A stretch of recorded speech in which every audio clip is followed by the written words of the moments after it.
Harlem, New York. Friday night, May 17th, 1940.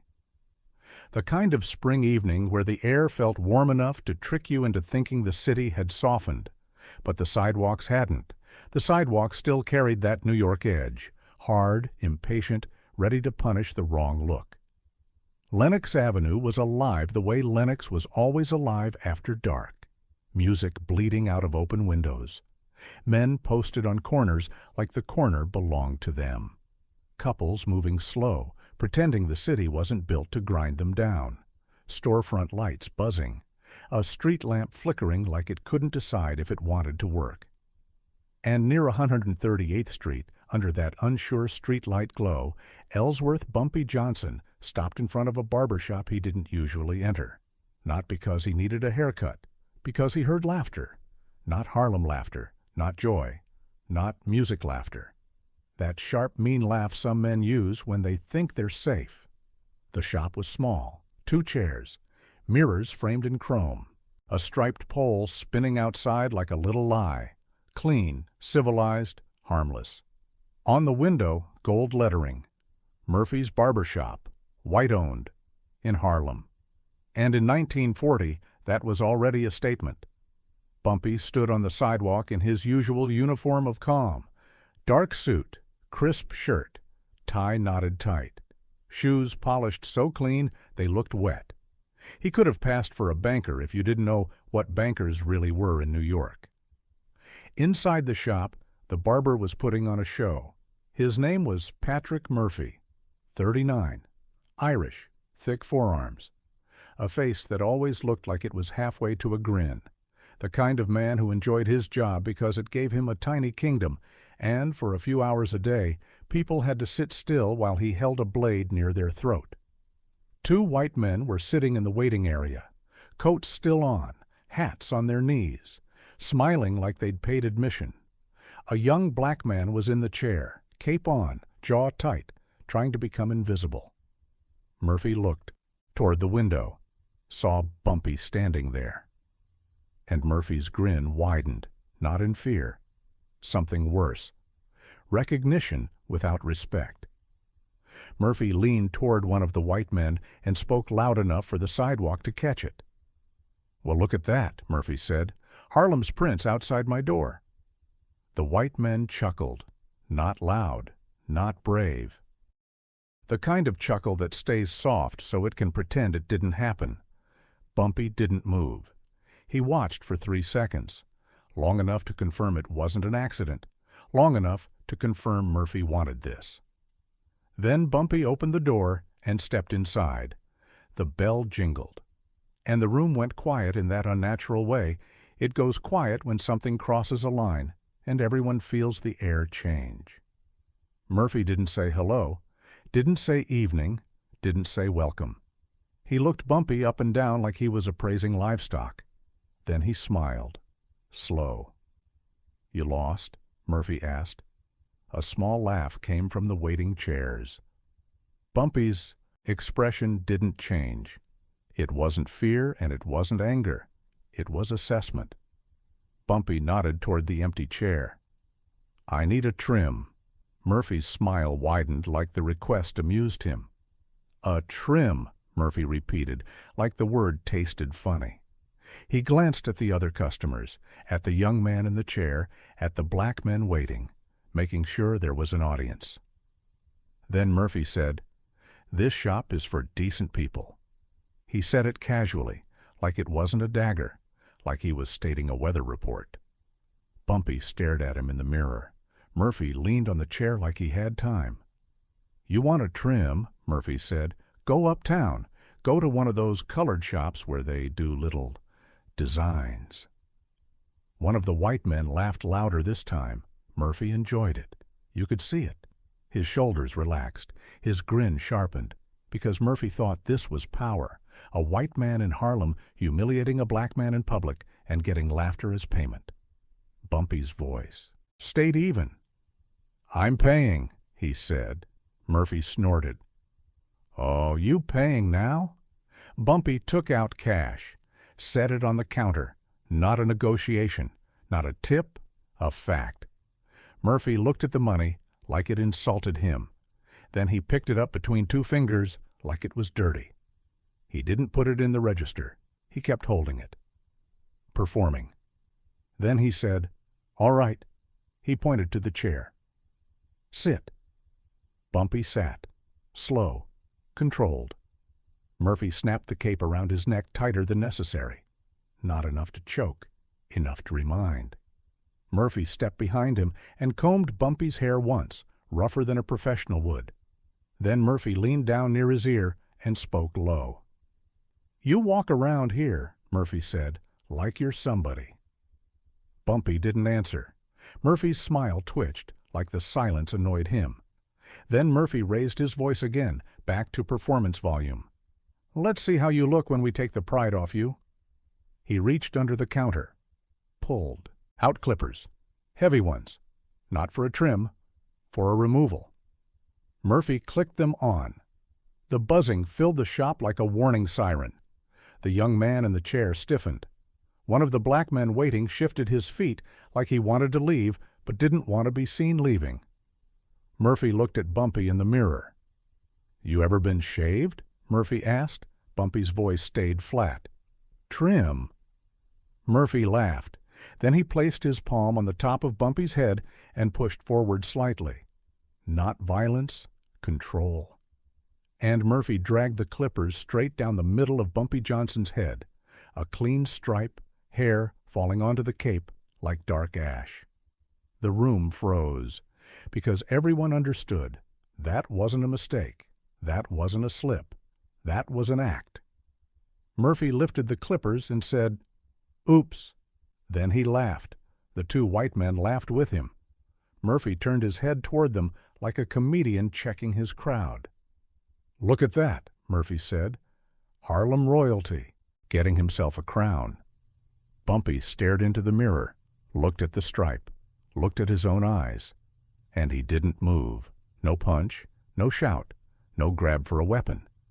Because Bumpy understood something most men never learn. If you react the way they want, you become their story. Murphy kept going. Another stripe. Another. Making it worse on purpose. Turning Bumpy's head into public humiliation you couldn't fix quietly. Murphy's face was bright with enjoyment now. "You gonna do something?" Murphy asked, leaning close. His voice carried. Because this wasn't only between them. This was for Harlem to see. A message in the language disrespectful men use when they want a neighborhood to remember its place. Bumpy didn't flinch. He didn't raise his voice. He just stared at Murphy for 3 seconds. Long enough that Murphy's grin tightened slightly. Long enough that one of the white men's laughter softened. Long enough that the whole room felt that crawling feeling up the spine. The sense the moment wasn't ending the way it was supposed to. Then Bumpy spoke. Quiet. Even. So calm it didn't sound like a threat. "Finish," Bumpy said. Murphy blinked. The calm confused him, because Murphy wanted anger, wanted shouting, wanted chaos so he could say, "See?" But Bumpy gave him calm. So Murphy finished. He shaved the rest down. Then he took a straight razor, lathered Bumpy's scalp like he was finishing a job, and scraped it clean. Slow, deliberate. Enjoying the humiliation like it was a meal. When he was done, Murphy stepped back and admired his work. Then he laughed again. "There," Murphy said. "Now you look like you belong." The white men chuckled. The shop smelled like hair tonic and shame. Bumpy stood, adjusted his jacket, straightened his tie, looked at his reflection, bald scalp shining under the shop light. Then he turned to Murphy. Murphy's grin was still there, but now it had a crack in it. Because now that the act was done, he remembered who he'd done it to. Bumpy didn't glare. He didn't smile. He just looked at Murphy like a man looking at a calendar. Then he said softly, "You laughed." Murphy scoffed, but the scoff had a tremor. "So what?" Bumpy nodded once like he was filing that away as the most important detail. Then Bumpy reached into his pocket, pulled out cash, set it on the counter. More than the shave was worth. Not generosity. A receipt. Bumpy turned and walked toward the door. Murphy called after him, trying to sound brave. "Yeah," Murphy said. "That's right. Walk away." Bumpy paused at the door, turned his head just enough to look back, and he said something so quiet Murphy almost didn't hear it. "Keep the lights on," Bumpy said. Murphy's grin twitched. What was that? Bumpy didn't repeat it. He stepped outside. The bell jingled again, and Harlem's night swallowed him. On the sidewalk, people stared, not because bald heads were strange, because Bumpy Johnson bald, walking calm, no hat, no panic. That looked like an unfinished sentence. Bumpy didn't touch his scalp, didn't hide it, didn't rush. He walked like he wanted the neighborhood to see, like he wanted the city to understand he wasn't embarrassed. He was informed. He reached a black Packard idling at the curb, slid into the back seat. The driver looked at him in the mirror and swallowed hard. "Boss?" Bumpy's voice stayed calm. "Drive," he said. The Packard rolled through Harlem, and inside that car, while the city kept moving and laughing and pretending it didn't feel the shift, Bumpy Johnson started building the response, not with rage, with structure. Because humiliation isn't just an insult. It's a test. It's a declaration of how far a man believes he can go. And if you allow that declaration to stand, you don't just lose pride, you lose territory. Bumpy didn't go home. He didn't go to a bar. He didn't go looking for a fist fight. He went to a back room above a quiet storefront, the kind of place that didn't have a sign because it didn't need one. Inside, smoke, paper, quiet men. Men who didn't ask what happened like they were curious.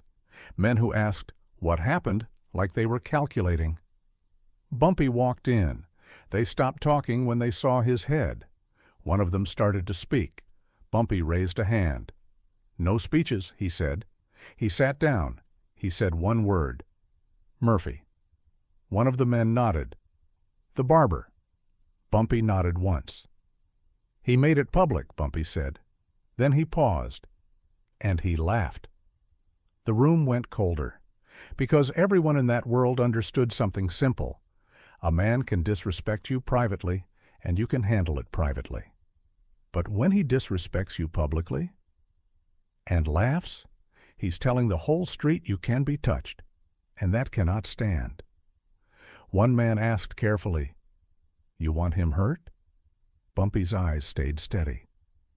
"No," he said. "I want him removed." Another man frowned. "Same thing." Bumpy shook his head slightly. "No," he said. "Hurt is one night, removal is a rule." He leaned forward.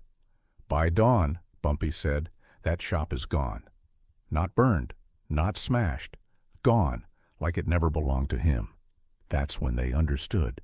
This wasn't going to be a street brawl. This was going to be leverage. Bumpy made his first call, not to a shooter, to an accountant, a man who knew how to find out where a life was soft. The second call went to a lawyer, a man who could turn rules into knives. The third call went to a man who ran supplies. Not guns. Supplies. Clippers. Towels. Tonics. The boring backbone of a business. Because if you want a shop to die without drama, you don't start with fists. You start with the things that keep the lights on. By midnight, Murphy's world started tightening, and he didn't know it yet. The supplier who normally delivered hair tonic to Murphy didn't answer his phone. The landlord's man, the superintendent, was suddenly acting strange, avoiding the shop, not making eye contact. A barber down the block who usually sent overflow customers to Murphy stopped doing it. And the funny thing is, Murphy didn't notice these things at first because Murphy was still drunk on the laughter, still thinking about the bald head, still thinking he'd won. He didn't understand he'd just stepped into a machine. At 2:07 a.m., the accountant called back. His voice was low. "I got him," he said. Bumpy didn't ask for poetry. He asked for leverage. "Who owns the building?" Bumpy asked. The accountant told him, not Murphy. A downtown owner, A man who didn't want his name anywhere near Harlem trouble. Bumpy nodded. "Lease?" he asked. "Month to month," the accountant said. Bumpy's eyes didn't change. "Good," he said, "because month to month means a door can close fast." At 3:11 a.m., the lawyer came back with his own finding. His permits are sloppy, the lawyer said. His sanitation paperwork isn't clean. Bumpy nodded again. "Good," he said, "because in New York, if you look hard enough, you can find a reason. You don't need a reason that's moral. You need a reason that's official. And if you can make an official reason appear at the exact right moment, then a business doesn't get destroyed. It gets handled." At 4:20 a.m., the downtown owner got a message. Not a threat. A warning. A calm explanation of what was about to happen if he didn't protect himself. Inspectors. Complaints. A newspaper sniffing around a white-owned shop in Harlem involved in an incident. A landlord's name connected to it.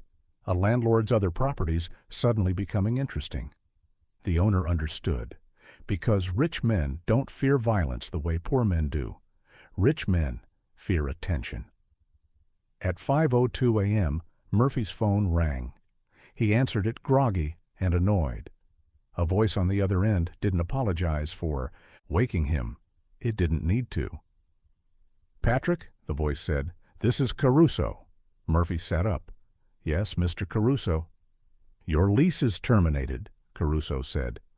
Murphy blinked hard, trying to understand the words. "What?" Murphy said. Caruso's voice stayed flat. "Month to month," he said. "Effective immediately." Murphy's mouth went dry. "You can't—" Caruso cut him off. "You made trouble," Caruso said. "And I don't keep trouble. By dawn, that shop is empty." Murphy's voice cracked. "This is insane!" Caruso exhaled like he was irritated. "You should have thought about that," he said. Then he hung up. Murphy sat in the dark, sweating, and for the first time since the clippers turned on, his stomach dropped, because now he understood the real truth. This wasn't about a haircut. This was about who was allowed to laugh. At 5:47 a.m., a truck pulled up outside Murphy's shop. Two men stepped out with keys and paperwork. A.J. locksmith, the superintendent watching from a distance like he didn't want to be involved. Murphy arrived in a panic, still in shirt sleeves, eyes bloodshot. He tried to argue, tried to plead, tried to threaten. But paperwork doesn't care about your voice. The locksmith changed the locks.